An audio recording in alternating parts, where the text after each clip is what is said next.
Hi, my name is Alan Bonhoff. I'm a therapist at Bethel Haven in Watkinsville, Georgia. Thank you for watching this video entitled A Counseling Perspective on the COVID-19 Crisis. I want to start with the question, why make this video? We're living through an unprecedented period of history. The crisis is on our minds, our TVs, and our phones pretty much 24/7. So is there really a need for more discussion? Is there a need for another video? Well, obviously, I think so. The reason I decided to make the video is, as a counselor, I'm concerned about my clients, the ESP community that I do a lot of work with, my church, and my own family. I'm concerned about all those people getting the virus, but that's not my biggest concern. My concern is I don't hear much in the media or on the internet or social media about how to maintain our well-being and quality of life. How to respond to this crisis in a more positive and healthy way, emotionally, psychologically, and spiritually. Truly a counseling perspective. We're in the fight of our lives, but the true enemy is how we're responding to the crisis, not the virus itself. Three of the main responses that we see going on right now all around us that need to be defeated are, number one, fear, number two, isolation, and number three, selfishness. I'd like to talk about each of those in more detail. Number one, fear. There's a pervasive sense of fear right now. Like I said, 24/7, this is what's on our minds. And we're worried. We're worried about the future. This pervasive fear results in panic, worry, and anxiety. Why are we so afraid? What's at the heart of this fear? As human beings, a sense of control and certainty lead to calm. If I feel like I'm pretty much in control of the things around me, and there's some things, important things that I feel pretty certain about, like maybe my job, my career, um, my family situation, my health, then that certainty and sense of control lead to calm. I can be calm. But when there's lack of control and uncertainty, that leads to fear. Think about the situation we're in right now. Uh, we don't control very many things, it seems. We're being told we have to stay home. We're being told where we can go and where we can't go. There are many, many things in our lives right now that we just don't feel like are under our control. And that produces fear. Second thing is uncertainty. There's a lot of uncertainty around us and on almost every topic. Um, People are losing their jobs. The economy is taking a really bad hit. The stock market's uncertain. Our health, are we going to get sick? Um, are we going to make it through this? What about our families? There's a lot of uncertainty. And those two things, that lack of control that we're feeling right now and the uncertainty, lead to fear. But we can defeat fear by increasing our sense of control and certainty to produce more calm in our lives. And I'm going to talk more about some practical ways to do that. The second enemy is isolation. What's at the heart of this isolation? Well, the most effective deterrent against the spread of the virus is physical quarantine and isolation, what we've come to call social distancing. But this physical isolation leads to a sense of interpersonal and social isolation. It causes us to feel lonely and cut off from other people. But we can defeat isolation by being intentional, increasing our use of technology and creativity to produce more connectedness with other people. The next enemy is selfishness. I think you'll agree. We see a lot of selfish behavior around us. What's at the heart of that? Well, fear causes us to be self focused, looking out for our own well being. Um, I'm afraid, and that narrows my focus, and I just start being worried about myself and about what's going to happen to me. And that causes us to have a very selfish outlook. Fear also results in a sense of scarcity. There isn't enough for everybody. Um, just walk into a grocery store and look at the toilet paper aisle. There's this sense of there's not enough, so I've got to grab what I can um, and hoard. That fear, that fear is causing that sense of scarcity. Finally, fear also causes us to try to find somebody to blame for this crisis. Maybe we blame China or Asian people, or maybe we blame our elected officials for how they're handling it. Fear causes us to look at who we can blame for what's happening. And that's a very selfish way of looking at things. We can defeat selfishness by increasing our sense of compassion, empathy, and gratitude towards other people. And I'm going to talk some more practically about how to do that. We're truly all in this crisis together. This is a common threat, a common fight. The virus is no respecter of ethnicity or any of the other distinctions. We're all partners in this struggle. If we're to overcome this crisis, we must do it together by giving others the benefit of the doubt. We are all doing the best we can. So, what can we do? How do we approach this? I'd like to identify 3 priorities that I think we need to have during this time. And the number one priority is to maintain strong immune systems. We need to realize that fear, anxiety, panic, isolation, loneliness, all these things negatively impact our immune system. I think we've all heard of situations where uh, people's medical condition and medical history has caused them to have compromised immune systems. And those people are the most vulnerable to the virus. Well, these things, this fear, this panic that we're living in, does the same thing to our immune system. It lowers our immune systems. So we need to figure out how to maintain strong immune systems because, bottom line, our individual immune system is the only true defense we have against the virus itself.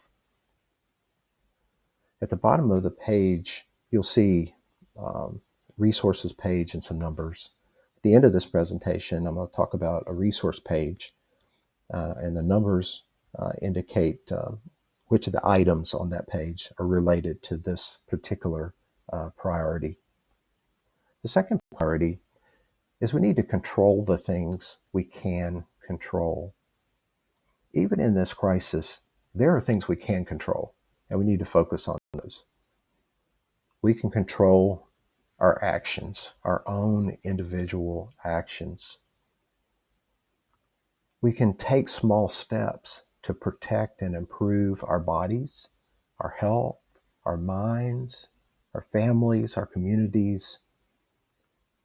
We need to focus on accomplishing incremental goals, not huge step forwards, but just small incremental goals every day. And as we do this, it gives us a sense of direction, a sense of momentum, a sense that we are in control of some things and we're able to make some change in our lives for the better. And this is so powerful. Third priority, maintain normal routines. The lack of structure and usual activities um, increase this feeling of lack of control. It's like being on vacation with no schedule, but stuck in a place we really don't want to be, at home.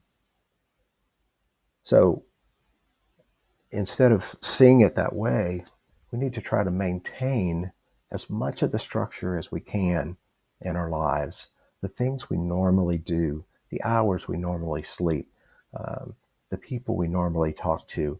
Um, the more we maintain those things, the more structure we have in our lives. And we can also find new activities that can be incorporated into our daily routines, um, activities to replace maybe some of the things we can't do. But what I'm saying is, if we have a structure for our days, if we have things to do, if we have activities that we know are going to happen regardless, that again gives us a sense of control, gives us the structure, helps us to feel like there's some certainty in our lives. And that's huge during this time. So to recap, the three priorities are maintain strong immune systems, control the things we can control, and maintain normal routines. Next, I'd like to break these priorities down further into a list of 13 practical application steps or action steps. And then I'd like to go through each one of those and talk just a little bit about each one. Number one, get good sleep. Sleep is essential for in all the areas of our lives, for our health, for our emotional health, just for our schedule. It's just so important to get good sleep. And when we don't, it negatively impacts us in all different kinds of ways. So sleep is a huge priority, and can also be one of those things where we keep to a normal sleep schedule. Make sure we sleep enough, but not too much. Um, Too much sleep sometimes is worse than not enough sleep. So having good sleep on a good schedule is essential. Healthy diet and appropriate supplements. When you're faced with fear and, the sense of dread, um, we're looking for comfort. So often we go to these comfort foods and often sugar laden and dessert type foods because they make us feel better. But it impacts negatively our health, which is going to impact many other things. This is a long-term situation, and if we allow our diet to be um, uh, focused on these comfort foods, then gaining weight is going to be a problem. We're going to feel worse about ourselves. Our health is going to go down. It's just really important to make sure that we keep our diet healthy. And as I mentioned earlier, that's important for our immune systems as well. Regular exercise. Movement is essential. Exercise is a natural anti anxiety activity. It releases many positive, helpful chemicals in our bodies when we exercise that help us deal with fear and anxiety. So we need to have regular exercise. And again, the regular part helps us to feel like we have a structure and predictability. Get outside, stay active. When you go outside and you see people and you see animals and you speak to people, um, at a proper distance, of course, um, it's really helpful, and it raises our mood. Being out in the sunshine help increase our vitamin D, and that makes us feel better. So this, and fortunately, we're we're moving into a period where the weather's better now, so we can spend more time outside. So I encourage you, really prioritize that. Next is slow your mind. When you're in an anxious, fearful situation, our minds tend to um, ruminate and accelerate, and it's hard to calm them down. It's hard to stop this repetitive thinking that we have about all the things that are going on.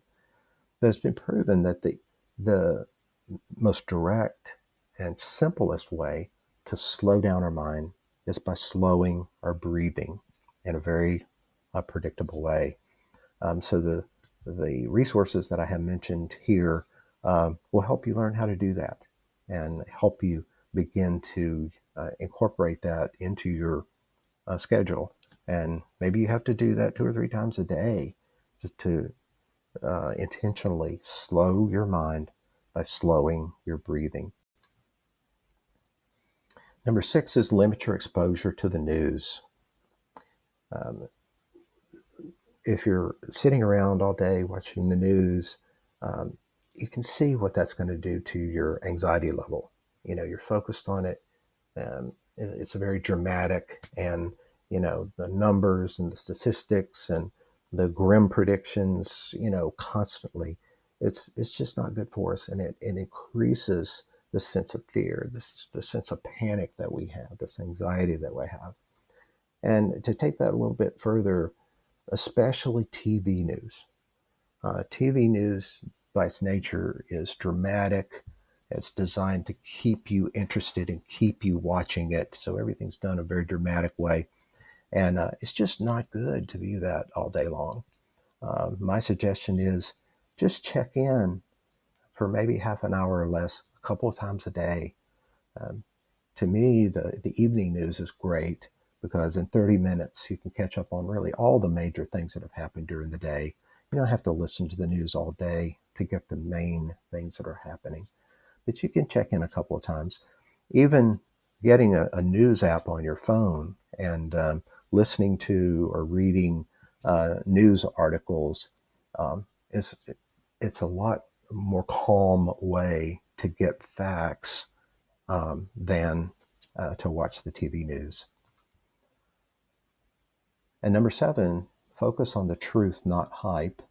It's obviously related to number 6 that we just talked about, but it's even broader than that. What is a good source of truth about what we're going through?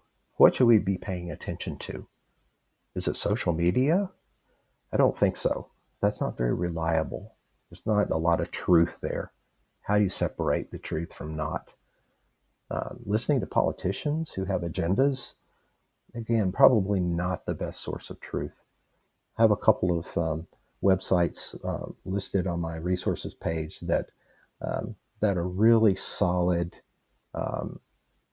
sources of truth that are updated on a continuing basis. So if we really want good, solid information, recommendations about what to do and what's happening, we need to go to those sources. Number 8, learn the best way to talk to your children about the crisis. It's tempting to want to protect our children and not tell them a lot about what's going on, but they're going to find out. They hear the news. They're on social media. Their friends are talking. So you want to be the source of truth for your children. You want to be able to, tell them what's really true and what's not. But on the other hand, it needs to be age appropriate. You don't need to tell your 5-year-old everything that you're going to tell your 14-year-old. So you need to really learn the best way to talk to your children. I have one resource listed here, and there are many other good ones available. Number 9, maintain social and interpersonal contact. One thing that I think has happened for most people is we just don't have as many conversations as we normally have with people. And so my suggestion is think back a month ago or whenever things were kind of normal. How many conversations do you typically have with other people a day? Whatever that number is, that's the number you should still be having today. You need to keep it up. And to do that, you're going to have to use technology to overcome the fact that we're having to stay in our homes. So it's just super important to find ways to maintain those social and interpersonal contacts and conversations with people every day, many times a day, to help us stay connected. Number 10, start each day with positive intentions. I have a resource listed here. Um, it's a podcast where Deepak Chopra talks about the way he personally starts his day. And it's one of the best suggestions I've heard in a really long time. He has 4 positive intentions that he sets for the day. And it just makes sense that if you start your day by saying, this is what I intend to happen today in these different areas of my life, and think about it in a positive way, that's going to help us gain control, feel better, feel more like we are in control of what's happening in our life. So very important. Next one, number 11, is be kind to all those around you. Again, it's easy to be grumpy, frustrated, um, but we're all struggling with this. And so we need to be kind to each other, find ways to be kind. Um, my suggestion is to, be intentional. Think of 3 ways you're going to do something kind for other people every day. It's going to help you. Whenever you do something kind for somebody, it makes you feel better and it makes them feel better. So, being kind repeatedly during the day is just a really important thing to do. Number 12, strengthen your faith. If you're a person of faith, faith is it's just a really important component of your life during this time of crisis. And it's not a time to let your faith slip, but it's a time to strengthen your faith. And I've listed some um, sources there, some resources that I think will help you.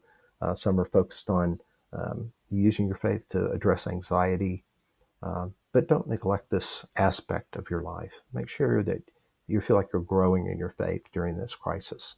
Um, Finally, remember that this too will pass. One of the references that I have, or resources, um, is an article by C.S. Lewis that was written over 70 years ago. At the end of World War II, um, there was a tremendous amount of fear about the atom bomb. You know, the 2 bombs had been dropped on Japan, and there was just this concern that, the world was going to get blown up. And there's just a lot of fear and just the ravages of World War II and just living through that. Well, that period passed, and we're in a period now that feels pretty similar to that, but we need to keep in mind that it's going to pass as well. In a few years, we're going to look back at this and we're going to remember it, but we're going to be at a different place. All these things are going to pass. So, what then? We've got these lists of things that we do. What do we do then? My suggestion is you do what you can, period. And a good way to know is to ask yourself, have I done what I know to do? And if the answer to that is yes, then you need to stop. Don't try to control what you can't control. When we do that, it just adds to our frustration um, and the other negative emotions that we have. Um, we need to let it go. After we've done what we can do, we need to let it go. I'd like to end this video or close out by talking about the resources list that I mentioned several times.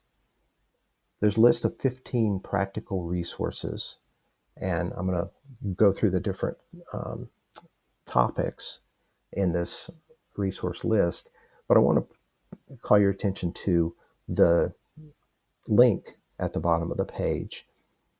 It's a shortened URL. I suggest you write it down, and then after we finish here, key that in.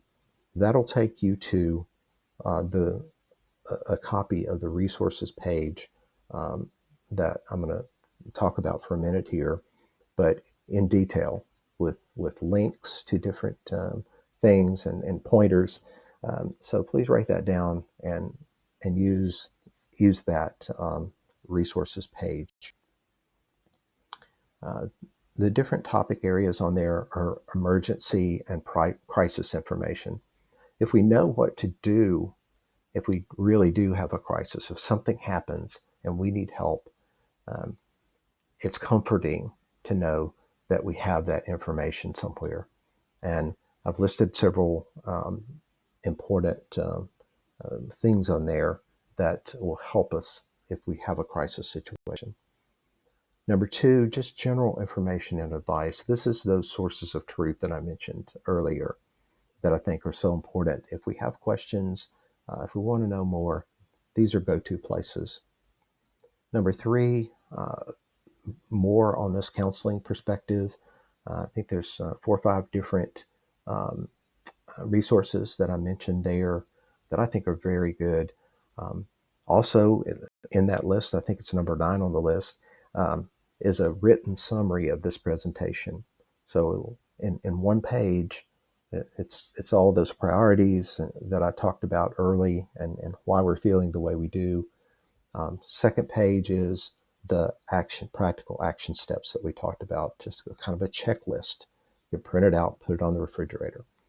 Then the third page is again these resources, this list of resources that you can print out and have right with you if you need it. So that's a very important thing. So if you go to that link, then it'll give you all that information in a 3-page summary. Number 4, there's a medical perspective. I'm not a medical doctor, and so I don't give medical advice. Not an immunologist, but there's some links in there that will give you so much insightful medical perspective on this and some of the latest thinking and understanding of the virus. And then finally, the section on faith perspective. These are things that will help us begin to strengthen our faith during this time. So thank you so much for watching. If you found this video helpful, please pass on the link to someone else. Feel free to post it in social media, email, text it to other people. Whoever you think would be helpful, please feel free to pass this on. Thank you again for watching.